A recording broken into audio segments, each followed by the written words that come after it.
adventures in time and space, told in future tense. Dimension X.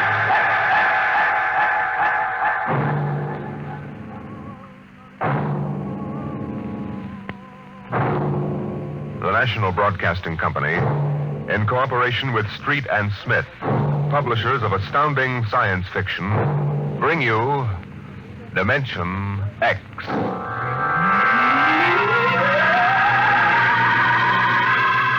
This is the story of the second expedition to the planet of Landro. I am recording it for any future expeditions which might land on this God-forsaken sphere, in the hope that they may learn from our tragic example. As I write, there are 2 of us left. 2 out of an original complement of 180 men. One of us, myself, will be dead in less than 27 minutes. As for the other, heaven have mercy on him. This is how it happened.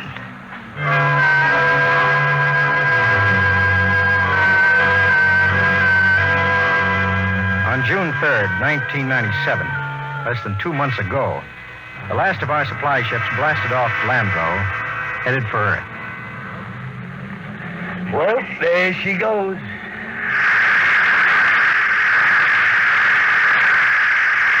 Like a big-bottomed bird, huh? Like to be a boarder, Battiers? Me? Listen, Captain, I've been kicking around with you from one planet to another for so long now, they're all getting to be the same. Not this one, Battiers, not Landro. No, maybe you're right there. I ain't never been on one like this. It's a cemetery, that's what it is. A big, cold cemetery. Them empty cities, that's what does it. Sitting there like they was tombs. Battiers, you're getting to be a poet in your old age. I ain't so poetic I didn't remember to swipe a bottle of Irish off that supply ship. What? Right here. You know, Brady, if you weren't the best all-around cook and troubleshooter I ever shipped, I'd court-martial you. Well, since I ain't being court-martialed, how about we should open this Irish head tonic after supper tonight, right? Right.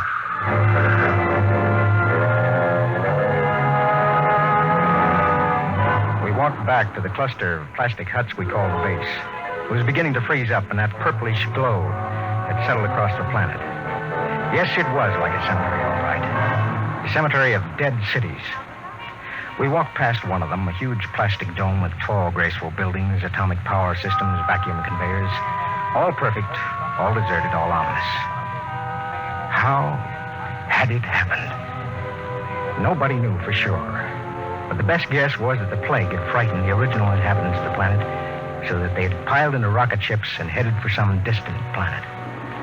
I often wondered why a civilization so advanced as Landro could not find a serum to beat the plague. Well, maybe the Aborigines back in the hills knew the answer. Those strange, ugly little people who had taken to the caves the day we landed. All we knew of them was what we found in the anthropological report of the expedition, which preceded ours, and an occasional glimpse by someone on a hunting patrol. When I reached my shack, Morgan, the expedition surgeon, was waiting for me. He was sweating like a pig, and it wasn't the heat because my shack was as cold as a grave. Good evening, Captain Morgan. Well, what brings you here? It's Doctor? a matter of the serum, sir. What about the serum? It's just that, well, it's no good. No good. It's too cold. 10 years too cold. Didn't you examine it? Yes, I did, but, well, my eyesight has been failing lately. Well, are you aware, Doctor, that the last supply ship has returned to Earth? Do you know we'll have no more contact for 2 years? Well, I must have misread the label, sir. Dr. Morgan, just how long do you give us? Well, the present immunity will last a week or so, and then it's just a question of time until someone picks up the plague. After that... A month. 2 months at most. Do you have any thoughts as to how we might save ourselves? No, sir, I'm afraid not. What about the natives? They don't die from the plague. They must have a treatment for it. If they didn't, there would be no natives. Would you be willing to go on an expedition to the hills to find out? Right now, Captain, I'd be willing to do anything. Absolutely anything. I'm truly sorry, sir. You're sorry. Dr. Morgan, would you mind telling me how it feels to murder 180 men? 181? including yourself.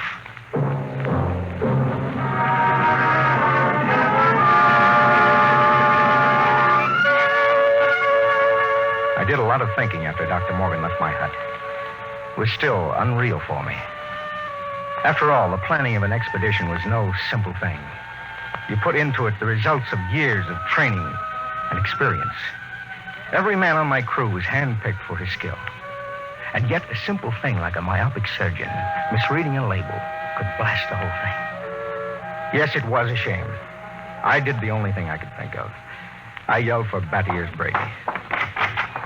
Brady, get your carcass in here and hurry it up. Okay.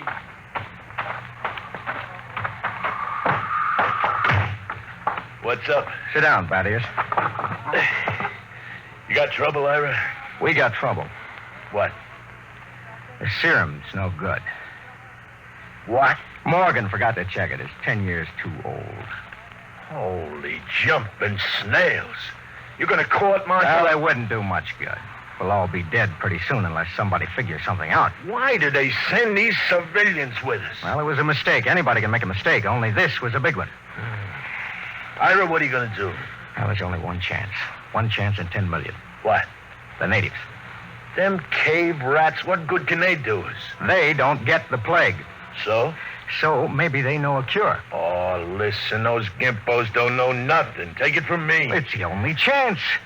Okay, let's get a few of them and beat it at them. That's why you're here. Shoot. How'd you like to come along on a little expedition up to the cave country? That's a good way to die young. We die young anyway. Okay, what's the pitch? Now, we don't dare let the rest of the camp know. It would knock our morale to pieces. Who's going? You, me, the doctor, and Faulkner. Faulkner? Listen, Ira, he's worse than the Well, doctor. I know he isn't exactly the man for a hunting trip, but he knows more about the native culture than anybody here. Now, he's the only one who's completely familiar with the records of the first expedition. Okay, so it's me, you, the doc, and Faulkner. When do we start? Tonight, in half an hour. Now, we should reach the cave country by tomorrow.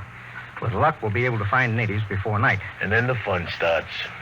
You know, Ira, them gimpos don't exactly love us. Nobody loves us Batty Ears. That's one of the great paradoxes about this job. We come here to help them, to civilize them so they can live like human beings instead of pack rats, and they run off to the hills and hide from us. Like we had to... I almost said plague. Okay, Batty Ears, get the doc and Faulkner.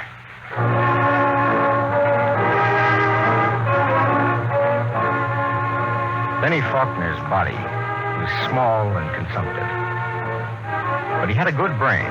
He was the best anthropologist the Interplanet Institute could recommend. He and Dr. Morgan were the only two civilians on the expedition. The rest of us were all Army or Space Patrol. And we hadn't been marching very long before Benny's frail constitution began to show signs of wear and tear. What's the matter, Benny? It's nothing. Just the dust. I'm allergic to dust. You hear that, Ira? He's allergic to dust. We better call off the expedition, huh? Easy, Batty Ears. Yes, sir. You want to rest a while, Faulkner? It's okay. I can make it. Well, we should be in the cave country in an hour or so. It'll be daybreak then, and the going will be easier. How about you, Doctor? I'll make it. Okay. Let's go. Ira, What is it? don't look now, but very slowly turn your eyes to the right and look behind that big yellow rock. Okay. You see anything? No. Keep looking. Don't stop walking or let on. Okay. There. Look like a shadow or something. It's one of them gimpos. He's been following us now for almost an hour, dodging in and out behind rocks. I think there's more of them, too, but I couldn't swear. Well, anyway, they know we're coming. That's for sure. What do you think? Should we bring one in? Not yet. We don't know how many of them there are. Just pretend you don't see them. And above all, tell the others to show no signs of fear. There's nothing will start these simple-minded cavemen like fear.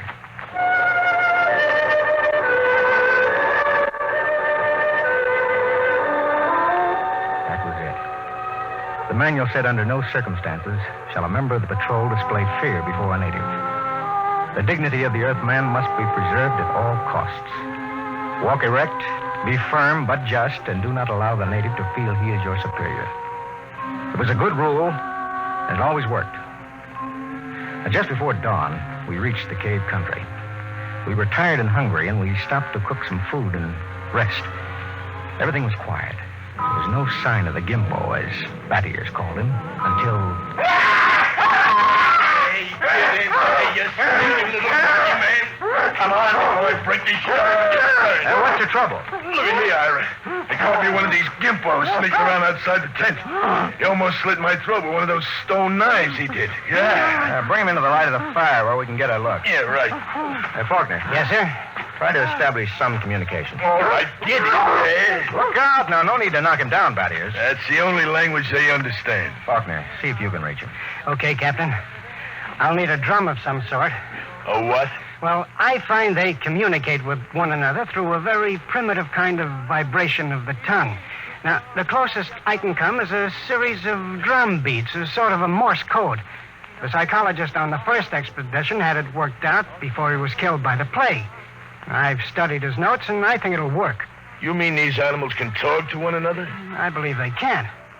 At any rate, we'll have a chance to find out. Do we have something I can use for a drum? Oh, here. Take my helmet. Thank you, Doctor. Now, I'll tap it 4 times.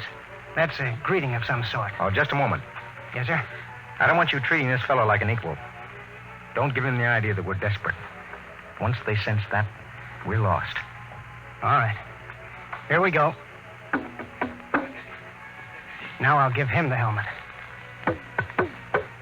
Good. He seems to understand. What shall I ask him, sir? Now, first, tell him we come in peace. Reassure him that we don't wish to hurt him or his people. I'll try. He seems to understand. He wants to answer. Well?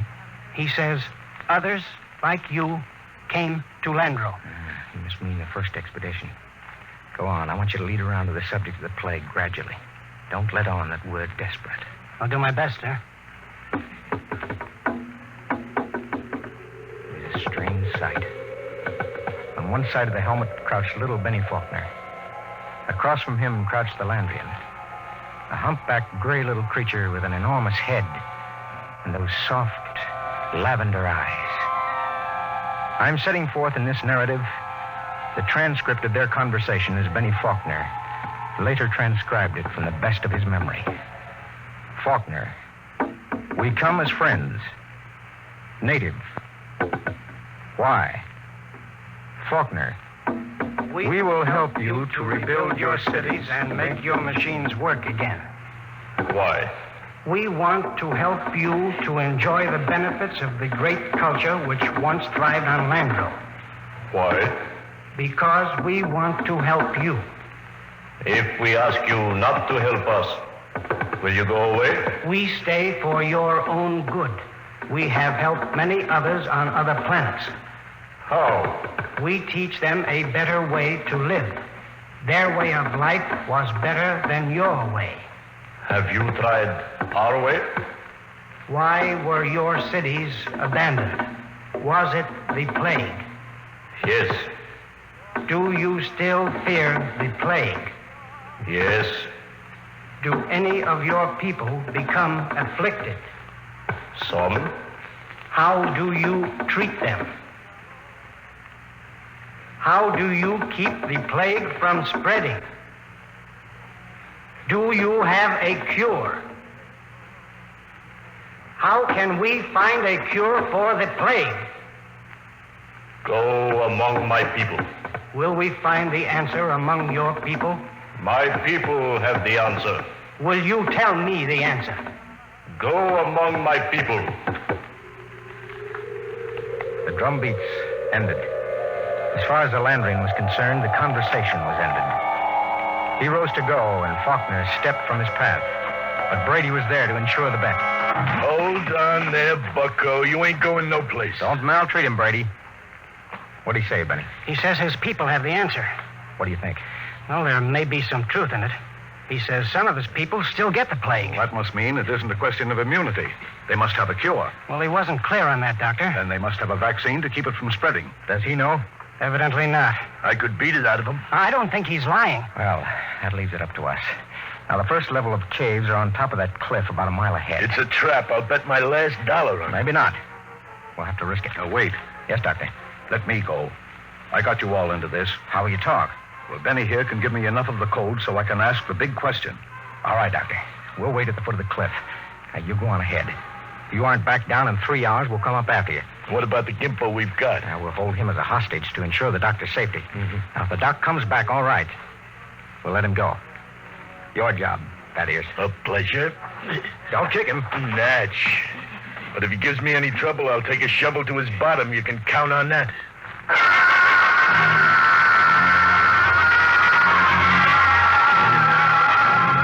It took Dr. Morgan about an hour to pick his way up the side of the cliff to the first of the openings where the Landrians lived. He waved to us before he entered the mouth of the cave. And we waved back. Then we settled down to wait. It was a long, long wait. 8 o'clock. He's been up there more than 3 hours, Ira. We'll give him a little more time. It's getting colder. Now keep the fire going. You think we'd have heard something by now? If that was going to knock him off, I mean. Oh, not necessarily. Wait. Look. Up on the cliff. That's the doctor. What's he running for? I don't know. He looks scared. Crazy fool. If he don't look Hey, out... Doctor! Dr. Morgan, look out! Look out!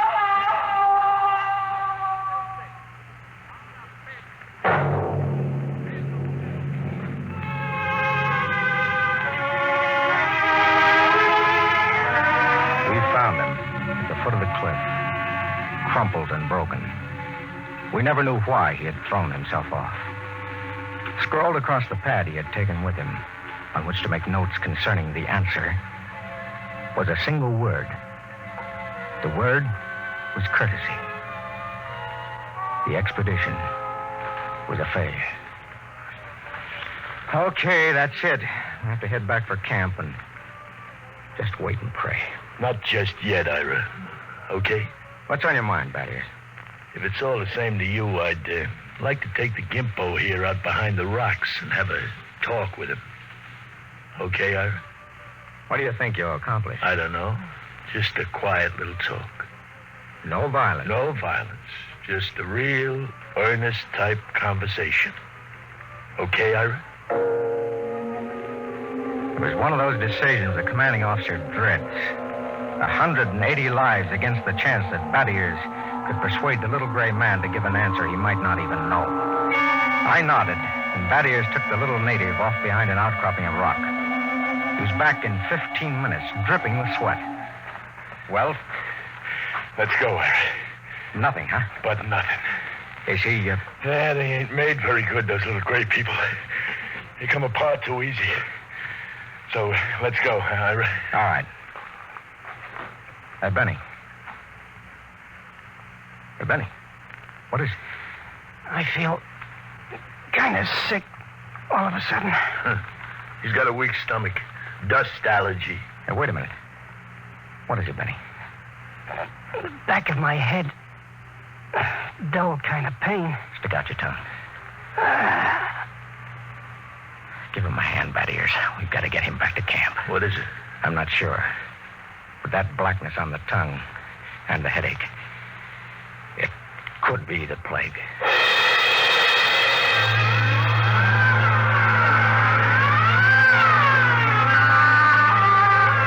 By the time we got Benny Faulkner back to camp, he had the red spots on his body. And then the fever began to rage. It was a plague, no mistake about it. Before morning, Collins, the supply sergeant, had it. Then it was Peabody. After that, the men went down like 10 pins. They screamed and moaned. And then they died. Come. Hello, Battiers. Ira? Have a drink. It's the last of the cough medicine. Yeah.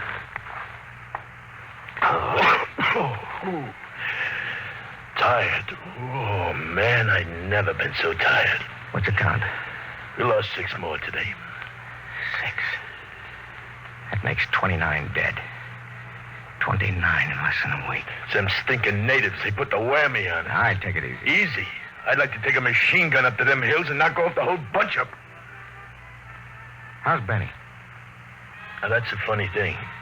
I went into his tent this morning figuring sure he'd be dead by now. Instead, I see his fever is down a couple of points. That's amazing. Usually gets him in a matter of days. Faulkner's been hanging on for weeks now. Well, keep an eye on him.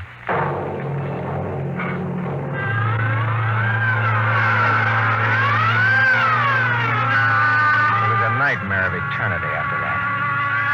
A ceaseless round of caring for the stricken, of helping with the graves, of writing in the book the names of those who died. Sleep came in snatches or when we were so exhausted we couldn't stand. Then one morning, Batier's Brady dragged himself into my shack. Sit down, Bat. What's it count? 6 left. We buried the chaplain today. You got a cigarette? Yeah, sure. How's Faulkner? I don't get it. Still alive? He's getting better. He's sitting up. Holy mackerel. This is a good cigarette. Well, like any other. No, this one's different, Ira. It's my last. What do you mean? Take a look at my tongue, Ira. See? Little black spots.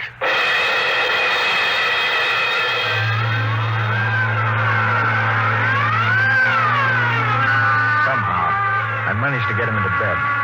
He was already raving when I gave him the last of the morphine. It was incredible. Big, brawling Batier's Brady, a tower of strength, lying sick and whimpering on a cot. I went out on the moors to think. The sun was a dull red glow. Cold breeze whipped up. The planet of Landro was an emptiness.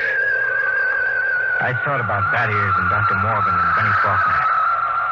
Why should Faulkner, of all of us, recover from the plague from which no man recovered? I turned and went back to see Benny Faulkner. Hello, Captain. Hello, Benny. How are you? It's good. Got up and walked a couple of steps today. How goes it? Brady's down. Oh. Listen, Benny. There must be some reason why you survived the virus. Well, how about you? Why didn't you ever even get it? I give it time. What can I do? I want you to tell me everything you know about yourself, everything you can remember. But why? Because somewhere in your makeup is some little thing that makes the difference. At least I can leave a record for any future expedition that comes to Landro. Okay?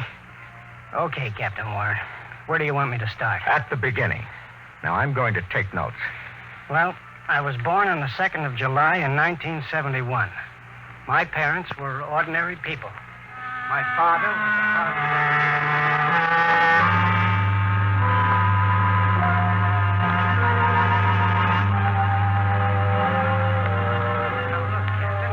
everything I can remember. For 3 days now, you've questioned me. All right. Now take it from where the natives started to walk away. You stepped out of his path and Brady grabbed him. Okay, so I stepped out of his path. Why? What do you mean, why? Why did you step out of his path? Well, why not? Courtesy, that's why. What's the matter? Courtesy. Funny. That's the word that Dr. Morgan had written in his notebook. Well, I don't see... I don't either. Hey, tell me, why should you want to be courteous to a native? Why not? What about maintaining your own dignity? Are you talking about dignity or arrogance? Look, I don't get this at all, Captain. You're familiar with the records left by the first expedition, Benny. What happened with the natives? Well, the natives were friendly enough at first, but after a while, they went back to the caves. And when we got here, they wouldn't come near us, right? Right. Yet we came to help them. So what? So maybe this, Benny. Maybe we were all wet in our deductions. Maybe those cities weren't deserted centuries ago after all. Maybe these little people up in the caves are the same people who used to live in those cities. Well, why should they leave? Well, maybe they found out the big cities weren't the answer. Maybe they found out that civilization doesn't necessarily bring happiness. So they just packed up and left. Returned to the simple life. That doesn't make sense. You're forgetting the plague. Benny, what is the plague? Well, I don't know. I think the plague was nothing more than what we know as greed and arrogance. Captain, you're going off your rocker. I think maybe we were in line to die of it, even if the serum had been good. Well, it violates all the laws of Earth. We aren't on Earth. We're on Landro. A planet a million light years from home. Now, why are we trying to take these primitive, happy people and make them like ourselves? Why are we trying to mold them to convince them that they belong in cities, that they should be building better can openers instead of just enjoying human relationships? Why, Benny? If that isn't sheer, stupid, crazy arrogance, my name isn't Ira Warren.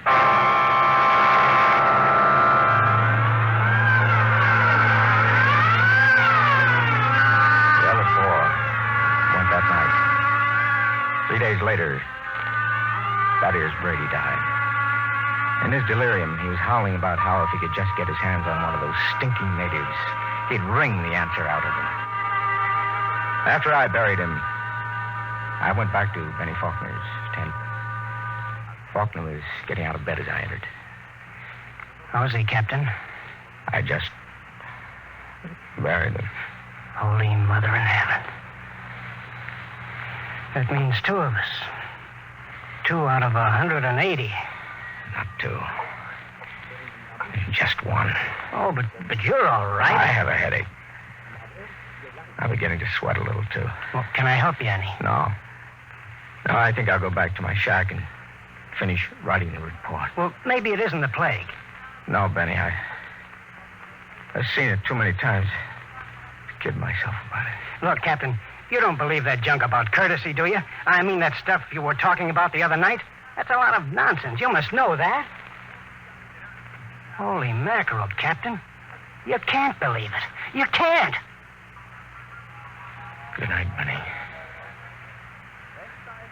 I think I'd like to be alone for a while. Okay. Good night, Captain Warren.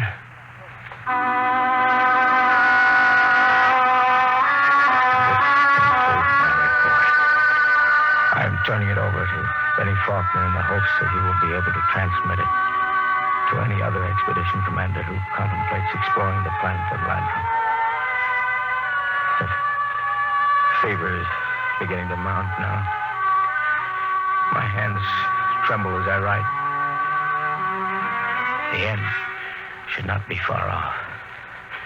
You see, I didn't have a chance. I stepped out of no paths.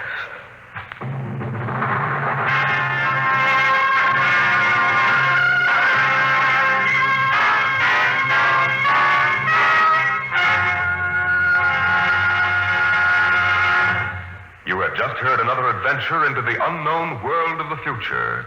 The world of Dimension X.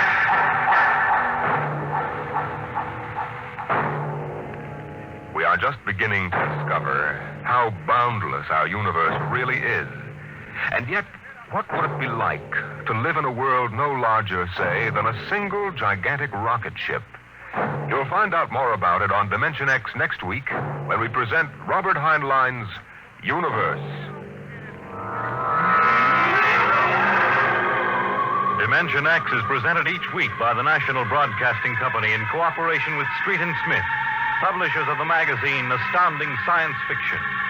Today, Dimension X has presented Courtesy from the current issue of Astounding Science Fiction.